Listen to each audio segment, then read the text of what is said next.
Good morning, everyone.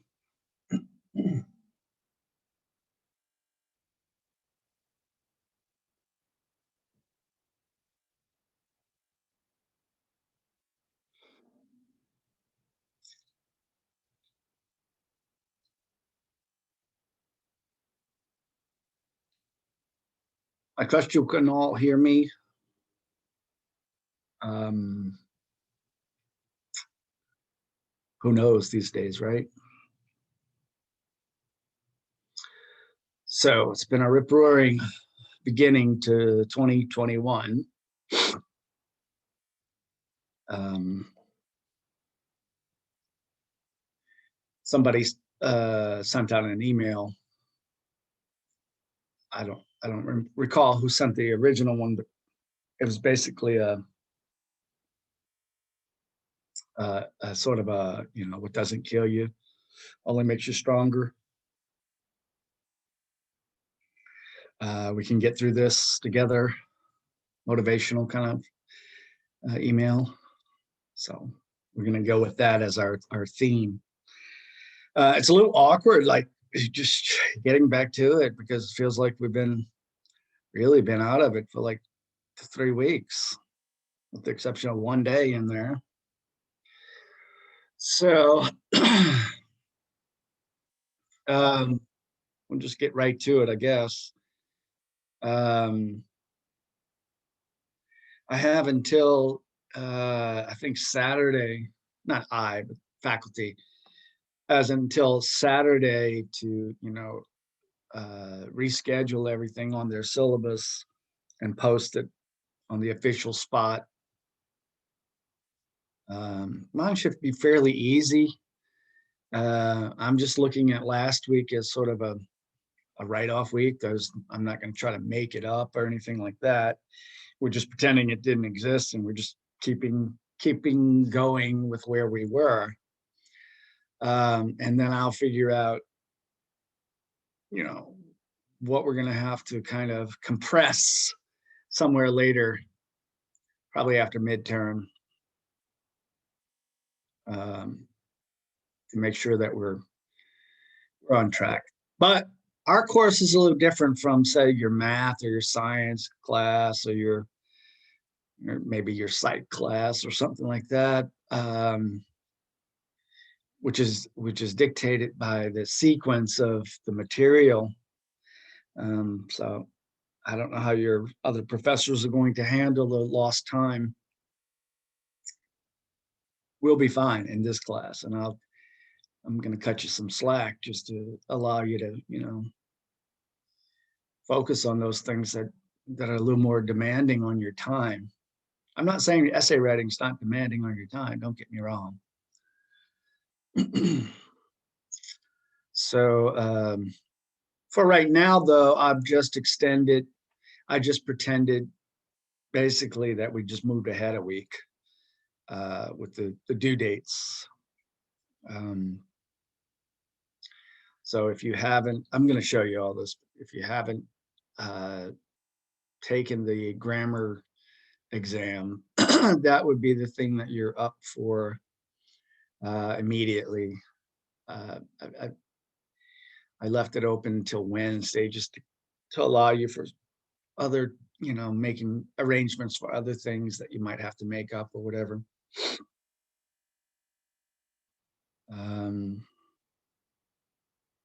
Let's see, let me share a screen for you.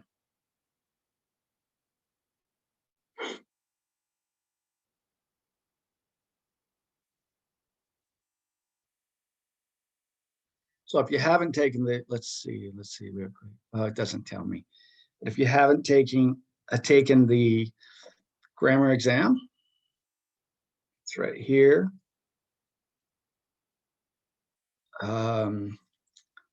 Paid no attention to that due date.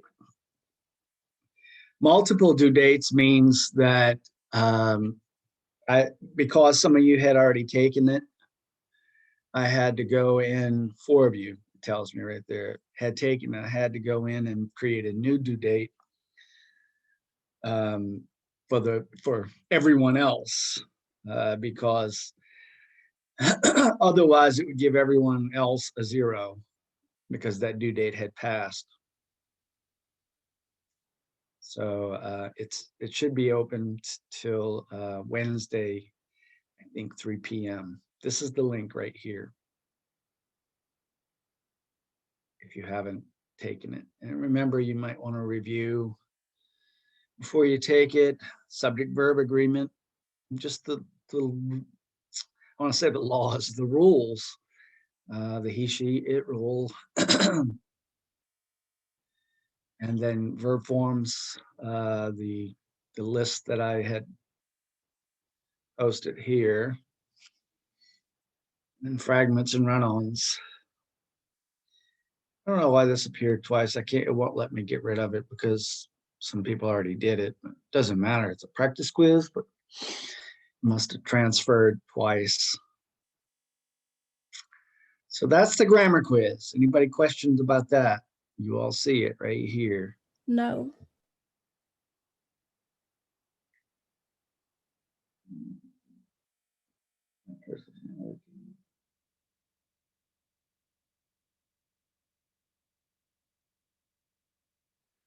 It's right there. Okay. So beyond that, we're moving on to essay 1. And we're moving on to essay 1, but first, our first step in that process is to do a summary of an article. So my original plan was to just assign this essay kind of cold, just say, do it. And you would all hated me for that. And that would have been okay because it would have been meant as a diagnostic to see what you could do cold, like with no direction. Just write this essay and see what you came up with. And of course, then we would revisit it. Because of the time issue, the first issue with the network going out, I gave you more direction toward doing the whole thing. And now, because of the second time issue with the storm, I had to kind of dispense with the idea of doing it as a diagnostic to get right down to it. But the process remains the same. You're gonna, for essays 1 and 2, they're really just response essays, which means you're directly writing in response to one particular thing and one set of ideas as presented by that writer. So your choices for that, for essay 1, is good or bad, mental health, effects, or impact on culture. This is the same thing as mental health. That's why it's indented right there. It's just a PDF version. You pick one of those, however you want. You can close your eyes, point at one. You can look at all 4 of them and decide based upon how they look. You read all 4 of them. You can do whatever you want. You're just going to write about one for essay 1. And then you're going to write about a different one for essay 2. So theoretically, you could read 2 and decide which one you want to do, whatever. All of those permutations, you can read all 4, do 1 and 4, you could, whatever. You can read 2 now and decide you don't want to do either one, etc. So, but you're writing about one. And what are you writing? Well, if you click on this right here,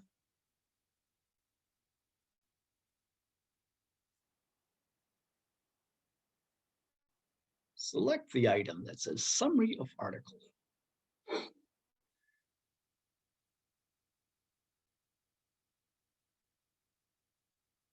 All right, so get rid of this.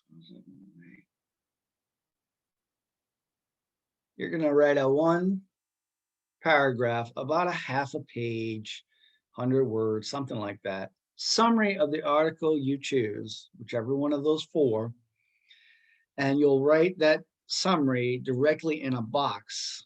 If I was as a student right now, it would have something up here that says submit. When you click on submit, it opens up a text box. Now you can copy and paste into that text box, which means you would write it somewhere else on Word or whatever, and then just drop it into that text box. Or you can actually type into the text box. So it's a short version of the article you read. So all you have to be responsible for is naming the article and the author. That's step one. And then identifying, as you read the article, the main points of that article. And that's all you present in your summary. You just present them in sentence form. So I don't know the author's names, but Mrs. Not Mrs. Smith, but Smith says that technology has diminished our ability to concentrate. She also believes that blah, blah, blah, blah. So you're basically taking that, I don't know, 500 or more word essay article and pressing it down into just its bare bones main ideas. Now, the idea is that this will help you respond to it. You don't want to respond to it in the summary. Nobody cares what you feel about it right now. For the summary, it's only you're telling us what the other person had to say. Then in your response is where you step in and use your own experiences or your own rational feelings about the subject matter. Does that make sense for the summary? Short, main ideas from the piece that you're reading. You don't want to give a blow by blow of everything that the other person said, because that wouldn't be a summary.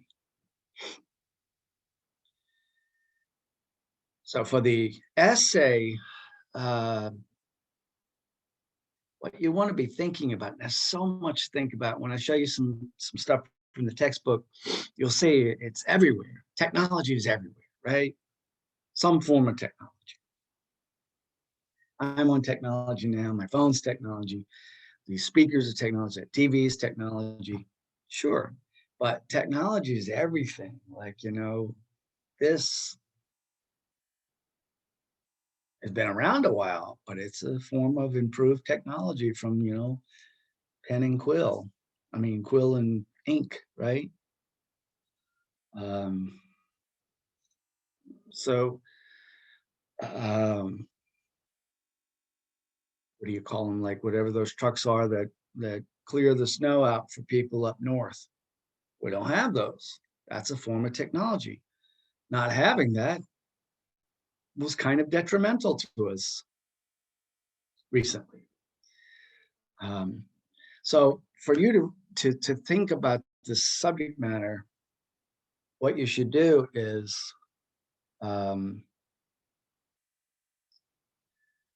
my screen is blinking and distracting me. What you should do is consider all the ways that technology, well, let me rephrase that. Consider many of the ways that technology impacts you personally. You can't do them all because it's everywhere. You get up, you go to the microwave, you warm something, there you go. You're taking a shower somewhere. Now, the shower is not much of advanced technology, but somewhere the water company is supplying the pressure that comes through your house and blah, blah, blah, blah. That's all technology. So everything you do is kind of driven by technology. So in the past 3 weeks, we have suffered twice with, events that are directly and indirectly related to technology. So even if you're not if you don't fully care about technology and all that, you're wrong, for one, but you have to examine it to realize, oh yeah, damn, I'm affected every way. My car, my house, and so on. So when you get to the essay portion, what I'm going to open up here is this academic essay writing as a resource. It's really just kind of a guideline for me for today, which would have been last Tuesday. I was so freaked out. I didn't realize so many people without power and all. I sat here Tuesday and I kept logging in and logging off, and I tried a different login. I'm like, what the hell? Where are all my students? That was for my first class. By the time I got to this class, I realized.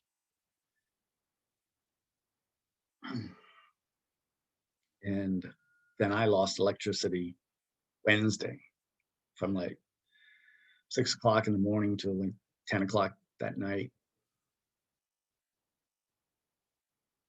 It wasn't a big deal. I mean, it was, but it wasn't. I don't know why it's not opening here.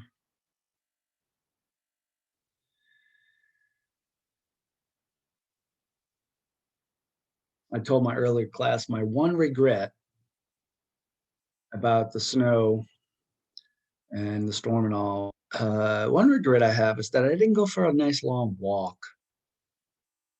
in the cold and the snow to see it everywhere, like in the wooded areas around my neighborhood.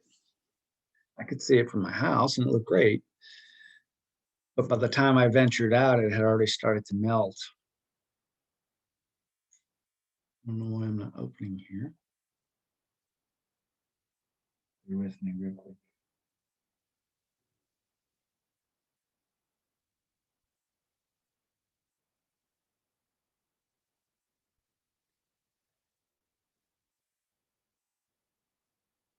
Still not opening.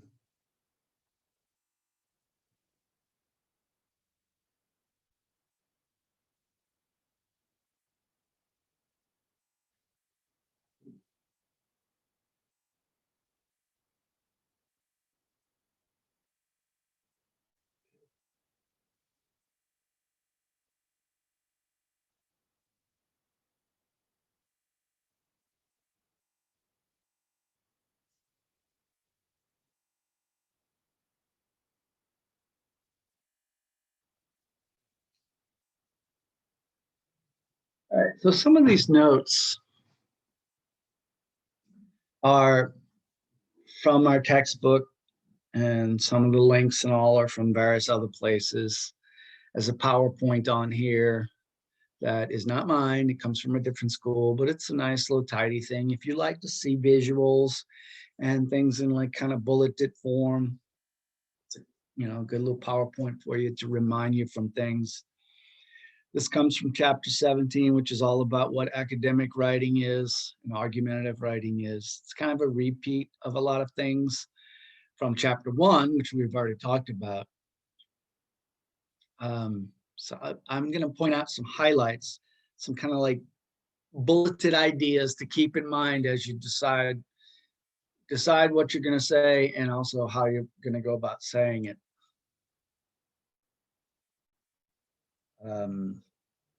What is academic writing? Academic writing really just boils down to what we do at the higher education level. Now, you may have done similar things in high school, depending on your course load and all that and what you took. A lot of times what you're doing in high school writing is expository writing, which is a little different, which is basically just writing prose, which means paragraphs about something, but you don't really have a personal kind of uh, stance on whatever you're writing. Or you could have been writing personal essays, in which case, whatever you feel about it doesn't really matter to the bigger world. Academic writing is kind of both and neither, if that makes sense. In other words, you do have an investment. You do have a point. You have a right to have a say-so about whatever your subject matter is, because you're part of the academic community. But the academic community doesn't care about your personal feelings about something. It's what you feel about it that you can connect to the bigger, more global picture, of whatever this issue is. So the fact that you don't like how your iPhone reacts to you Nobody cares. The fact that people using their iPhone while they're walking or in the line or whatever, and it disrupts business, that's an issue. That's an issue for everybody. So in academic writing, you're looking at topics that reach an audience who has a similar concern. Now, they might not feel the same way, probably won't, or half of them won't, but they have a similar concern about whatever the issue is. And academic writing rests upon the fact that other people are saying things about the issue. And they're divided. So we could write about social issues all day long in the academy, in academic writing. We could write about history. Remember, argument writes about past, present, and future. So last week was a past event, but it affects our present. Now we might want to say something about our future regarding any other events like it. The chances that we're going to have another winter storm like that one anytime soon are probably small. But hurricanes, tornado storms, flooding, we get those things all the time. So you might have something to say about how government agencies or whoever's controlling those things go about making sure that its citizenry, us, is treated properly by things, in our particular case, by things that are controlled by technology and efficient technology. So, you might complain about Prairie View. You say, I'm talking about Prairie View, University, that the school administrators should step up and do something about the internet, the Wi-Fi access. I haven't experienced it. I'm not there, so I can't agree with you or disagree with you. But I hear from students a lot that the Wi-Fi goes down. Well, that shouldn't be happening probably. So you might want to say something about what should happen. It's all an academic argument. Academic means it has to do with the academy, it has to do with people who are involved in thinking about things. So if I open this up, well, that's just the document that this is stolen from, these highlights. This one right here, if I open that up, it's going to open up a PowerPoint from a different school that I borrowed. So like I said, I'll give you a quick glimpse of it, but if you like to see things, in visuals and colors and slides and stuff, it's a good review tool.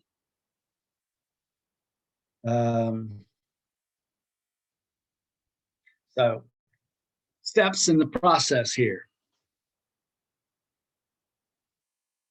One of the most often cited things in the past, I don't know about now, I don't know about you guys, but students in the past, when we would talk about, if I left it up to you, figure out your own topic, write about something, 70% of you might tell me, based upon my past experiences, I don't know what to write about. I don't care about anything.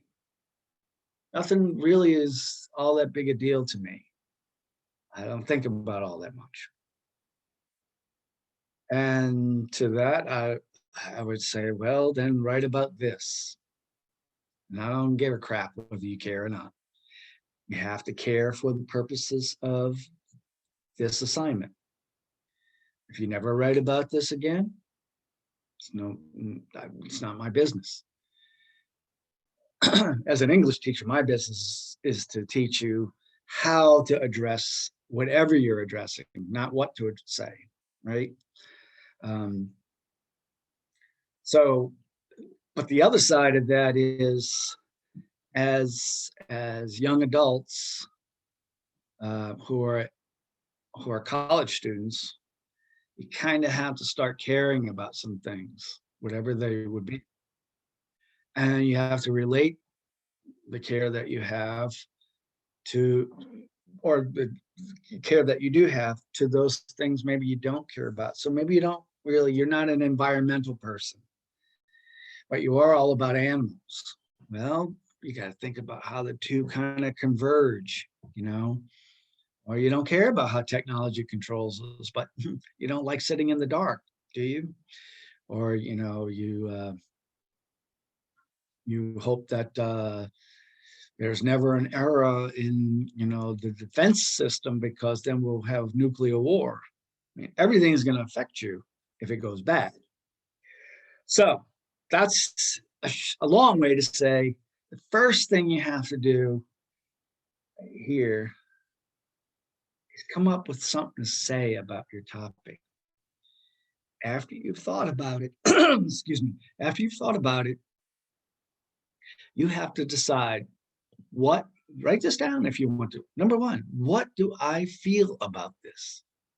Now, by feel, I'm not talking about like personal kind of things, like whether you like the way that your phone scrolls or whatever. Because that doesn't really matter, your feelings about it, or I don't like big text, or I don't like small text, or whatever. But the fact that, I don't know, your iPhone is keeping records on every swipe that you make, that may be of concern to you and concern to other people as well, because it touches everybody. It's not just a feeling you have. So first thing is you got to decide what you want to claim, that our privacy is being invaded by our attachment to our devices. I really, I don't know about you guys, but I get a little like unnerved. Like if I look up something, what was I looking up just recently? I was looking up, I don't know, I'll be looking up something on Google on one of my laptops, right? And it was like about music. So I'm looking up, let's say, classic rock guitar players or something. And, Jeff Beck or something. Jeff Beck's an old guitar player from like the 70s or whatever. And then I go on YouTube later on my TV, and one of my recommendations is Jeff Beck live in concert. Now, I wasn't logged into YouTube over here. I didn't look up anything on YouTube. I was looking it up on Google on this machine. Somehow that machine, my TV, knows what I looked up. So my point is, I would make a claim. I don't like it the way it invades my privacy. I want to tell it that I like Jeff Beck. That's one thing. But the fact that it knows we're shopping things, you look up, I don't know. This is one. I looked up just online. I looked up drum kits at Guitar Center because I don't know how to play drums. I know I'm too old for this kind of stuff. Now I go on Facebook and I get drum kits, advertised. It's all watching me. So anyway, my point is, I'm not trying to tell you what to think about technology, but you have to find out what it is that you feel. That becomes your claim about the technology. And it has to be something that people don't necessarily agree on. So I might want to I want to pass laws that will prevent Facebook from knowing what my shopping preferences are. And you say, no, I like it, the fact that Facebook and everybody else knows it. That way I have more convenient advertisements towards things that I would actually like. So we disagree. That's good. We're supposed to disagree. And that's what this is telling you right here. You don't want to debate something that everybody agrees with. No reason to talk about it. They call that preaching to the choir, or the other cliche I don't know, singing to the choir or something. Anyway, and you got to be mindful of your audience. So whatever you have to say, you got to think of your audience as made up of people who some of whom probably disagree with your viewpoint. That's why you get to have a claim about it. So connect those two things. You need a claim in academic writing. Mr. Schmidt's asking you to think about technology, and he's asking you to read something about technology and technology effects. Now, what all the articles are referencing are what we consider modern technology, not pens and things like that, but electronic technology, internet, digital, social media, smartphones, and smart everything. So that's kind of the focus. But you can relate it to anything, the advent, the development of air flight, which is about 100 years old, I guess, changed the way we live as a human race, right? So all technology has goods and bads, that's great. Everybody gets to fly someplace. Not so great if you happen to be one of the few people who crash into someplace and die, or if your loved one does that. See, I'm not making a point about it, but there are ultimate sides. So first step is to make a claim or to have a claim. I just said this, you got to consider, what are you trying to achieve? Your audience member is a member of the academic community. So it's not me. It just happens to be me as a representative of the whole academic community. So I'm not a physics person. I'm not a chemistry person. I'm not an English professor. I'm none of those. I'm just a member of the academic community. When you get to, if you have to write about specific subject matters, then you might think of your audience as people who are aware of the things that you are specifically writing about. I already said this, but this little box here kind of breaks it down for you into, important things that distinguish academic writing.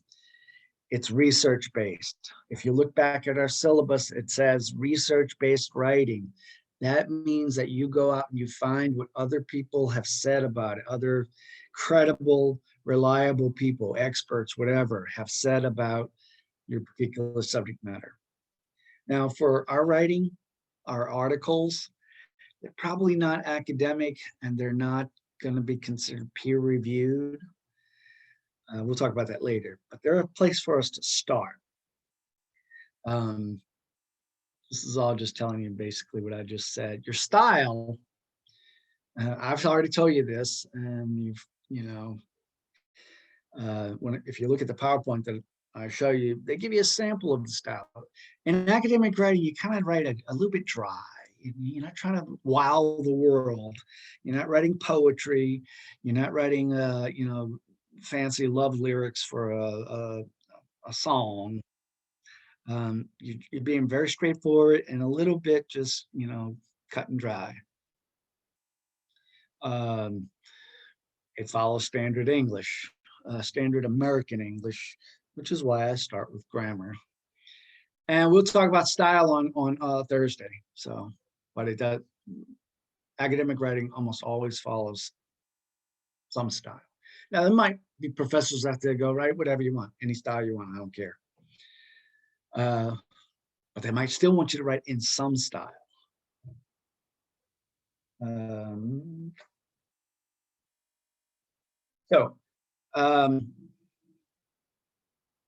This is just about academic writing. Some of this is repeating from chapter 1.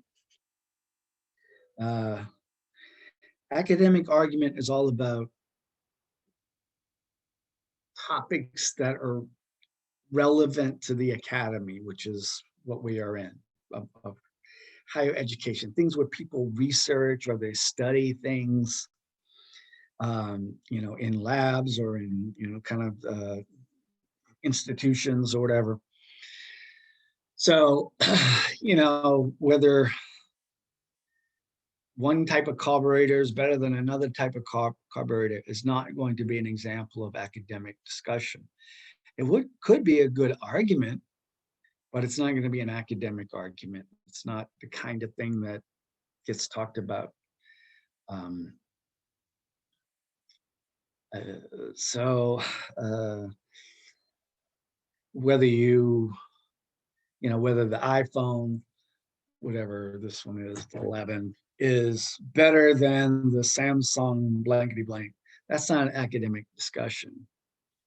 Um, whether Apple or some other producer is more interested in your privacy, that would be an academic discussion. uh, so just as kind of an interesting side note, if you read this little paragraph right here, the bolded part, all about internet access. I didn't plan this, it's just kind of a coincidence that they're providing an example that has to do with our attachment to digital technology, specifically the internet. By the way, if you see it right there, internet is capitalized. That used to be the rule for internet, that it was always capitalized. But I've recently seen it in publications where it's no longer capitalized. I don't know what to tell you. I would capitalize it if I were you, but anyway, the internet. Now this book, our book goes back a few years, probably 4 or 5 years, right? Because there's a new edition of it out that's like 2 years old itself. So let's say we went back 4 or 5 years. They're saying that if you are well-educated, young, and a decent earner, the likelihood that you use the internet regularly is almost 100%, 99%, 97%, 97%. The likelihood that your age group, because you're college students and you're young, the likelihood that you are attached to the internet often is probably now close to 100%. And that would allow for people like maybe rural people who grow up in farms and stuff, or maybe, some kind of religious beliefs. It's just interesting. You might be able to use that if you want, either now or later, as some information.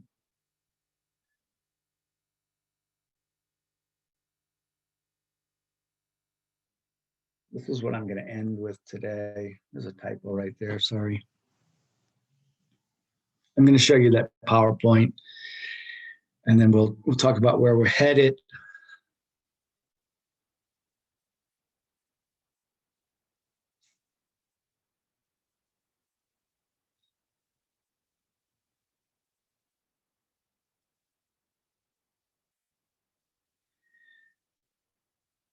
Maybe some of you have examples in your heads, your memory, not your head, but of how technology caused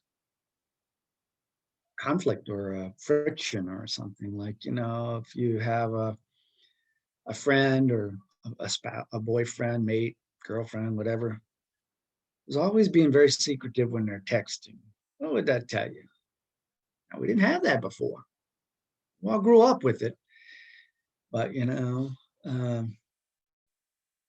cheating was not as easy back in the day for current technology, but it also wasn't as easy to get caught. It affects everything.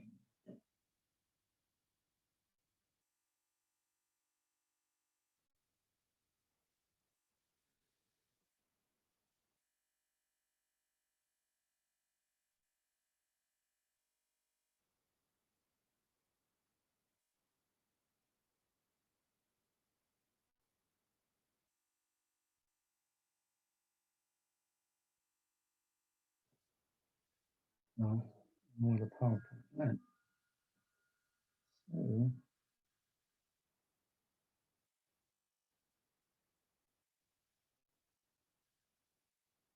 I'll just give you a sampling of the PowerPoint. where it went. I opened it.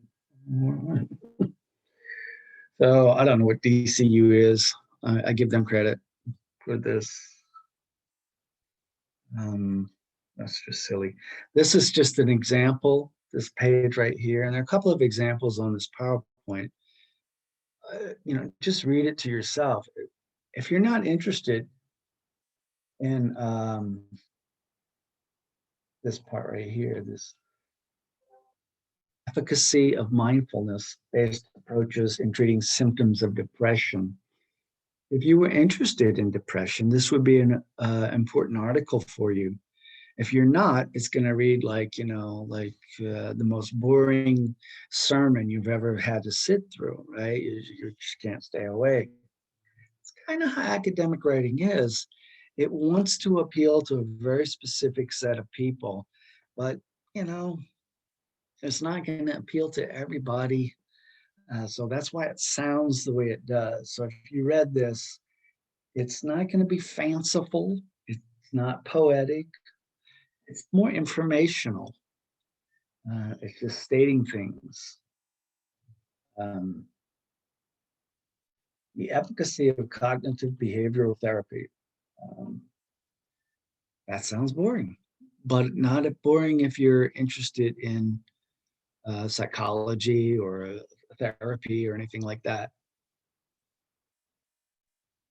So what does that have to do with what you're writing about? Well, you're probably not going to write about mindfulness and depression, but you have to remember your audience is a member of the academic community.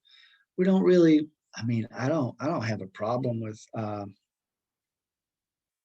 slang, jargon,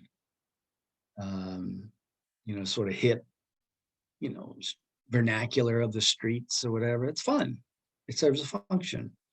It's cool to see in a movie. I wouldn't want to see characters who are I don't know, badasses or something, talking like, well, mindfulness is important to remember when you're out on the streets and trying to figure out who's trying to scam you out of your money. I don't expect that from my person on the street. What I do find disheartening, though, I'm on TikTok. I shouldn't be on TikTok. I scroll right past it as soon as I hear the F word, because everybody uses the F word like it's cute or something. Like, I don't mind the F word, by the way. But anyway, you shouldn't use it in academic writing because it affects your tone. You don't sound serious. Fucking mindfulness, boy, that really applies to, your depression. Now, if you heard me say that, which I just did, you'd say, what's this guy, You're not supposed to say that when you're talking about an academic subject matter. So that's part of the tone that you adopt for writing about, academic subjects. So your tone is affected by, but also affects your language. So you want to have a serious tone, so you're going to have serious language. Form a kind of formal sounding language, not fully formal, but kind of formal. So it avoids profanity. It avoids jargon. Jargon's like slang for a specific profession or whatever, right? It's not really slang. It's language that's designed specifically for a profession. Now your content is driven by information and your own experiences, but that feeds into your perspective, and your perspective feeds back, and that all applies to your tone and your language and everything. Aim is just another word for purpose here. So what are you trying to achieve? That's a cute little slide. Relating the whole idea of communication to being steps in a process.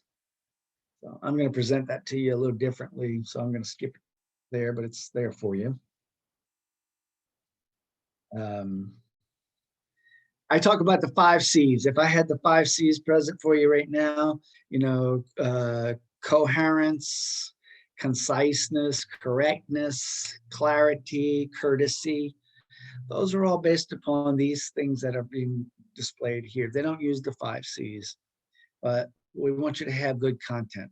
We want you to know what you're talking about and present it to your audience in a clear, clarity, and coherent, organized manner.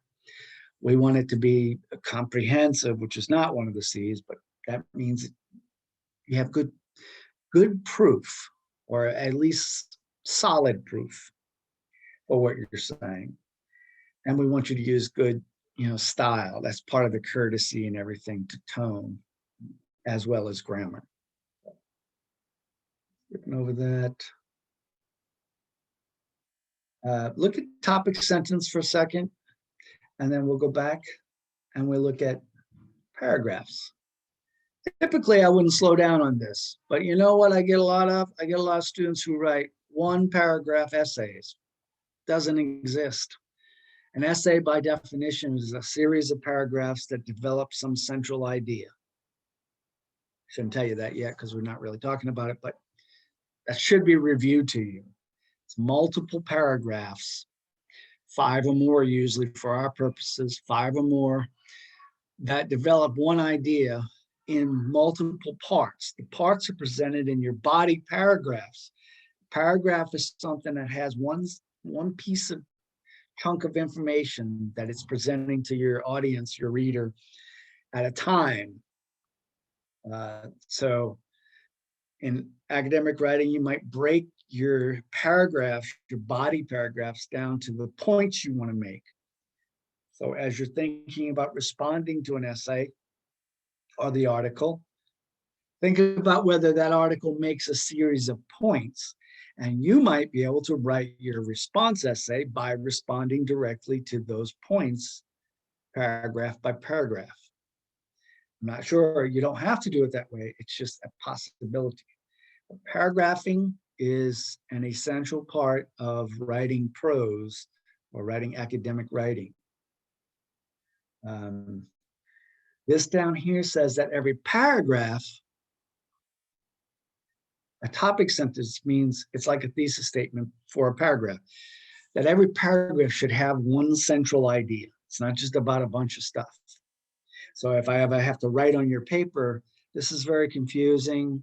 Shouldn't this stuff go with another paragraph or whatever? I'm dealing with coherence then, or organization.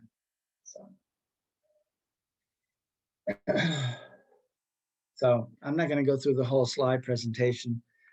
Just pointing out that it exists, and a lot of the stuff is relevant, but also very valuable to be considering as you're writing. Now, a lot of students, I know how you operate. You're going to wait till the last minute. You're just going to write whatever comes out. You know what's going to read like to me? Something that you wrote quickly in however it came out. And that has to do with organization. So back to my points. Kind of like the 7 points that were made with the steps. Where do you start? Well, if you haven't read an article, haven't chosen one yet, I guess you could start there.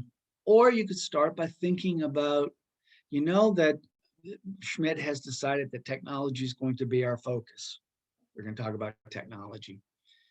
So be kind of rattling through your brain, like, have you ever had experiences where technology was an important factor in that experience? It could be from something minor to, a security camera caught somebody breaking into your house, or, I guess like DNA evidence now can be considered part of like advanced technology. Medical technology, I'm not sure what that would be termed, or scientific technology. So, that changes the way we do criminal investigations.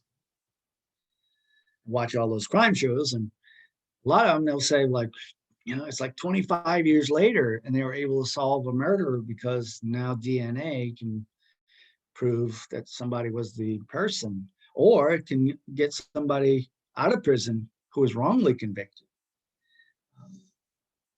So anyway, you're thinking and you understand how technology interacts with you all. Right now, we're interacting through technology.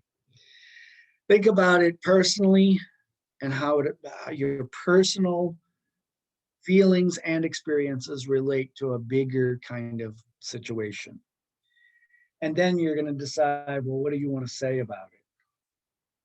This is all for the essay. Remember the summary? Summary is just about the piece you're writing. You just want to tell me, the reader, what that piece had to say about um, the big, broad technology. This goes back to what I said earlier about organizing by paragraphs. If there may be a logical, clear way to organize, if the piece that you read presents it to you as 3 things to consider, then that's probably how you want to organize your essay as a response. If it doesn't do that, then you have to think about your own way of responding, and perhaps you have a way that you could break it down to 3 things or 4 things or 5 things, whatever. 3 is a good starting place. And then, of course, the steps thing that I just showed you presented as draft and revise. We'll just call it write and pre-write, then write. I should have write in here. Write and then rewrite. Now, if you're a really solid student, that's what you're going to do. If you are going to give it the old college try without rewriting, well, I guess we'll see how it comes out. These 2 links here are just links to the same kind of information that I just presented to you, but if you rather see it from a different .edu, there it is for you. And finally, over here, Thursday, we're going to talk about formatting, basically presentation, so that when you submit, you'll do certain things and avoid doing certain things when you submit your essay, not the summary, the essay. So that's what we'll look at on Thursday. So if you miss Thursday, make sure you review the video for Thursday, so that you know what I'm expecting. Questions about any of that? No. Anybody?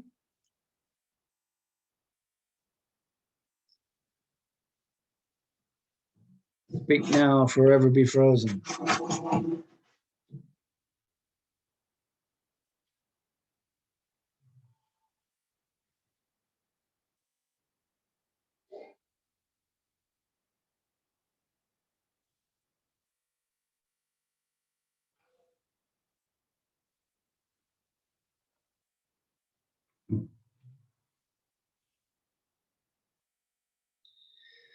Let's see.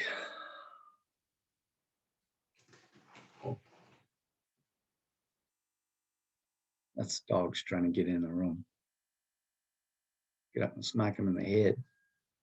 Paige, are you here?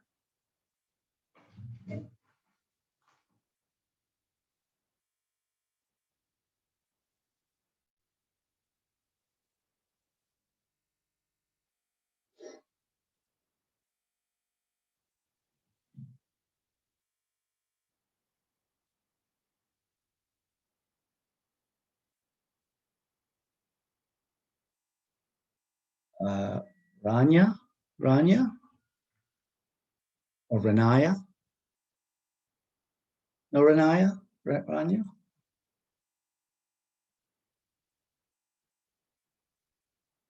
Sean?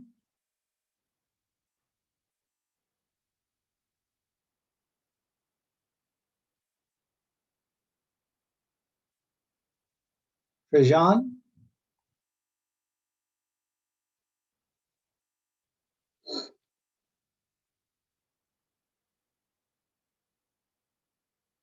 Summer?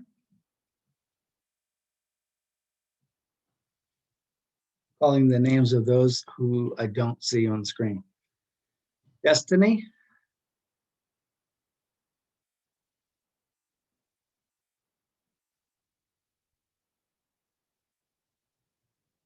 Anthony?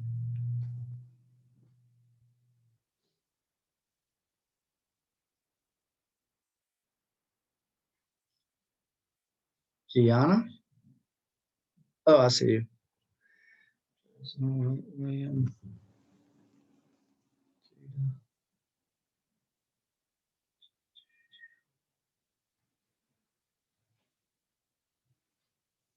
Micah?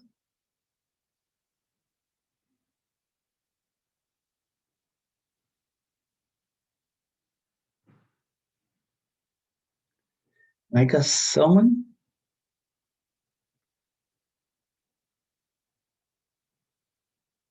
All right. So Micah, Anthony, Destiny, Summer, Prejean, Sean, Renaya or Rania, not sure, and Paige. I don't have you as here because I don't see you. Everybody else I have marked as here.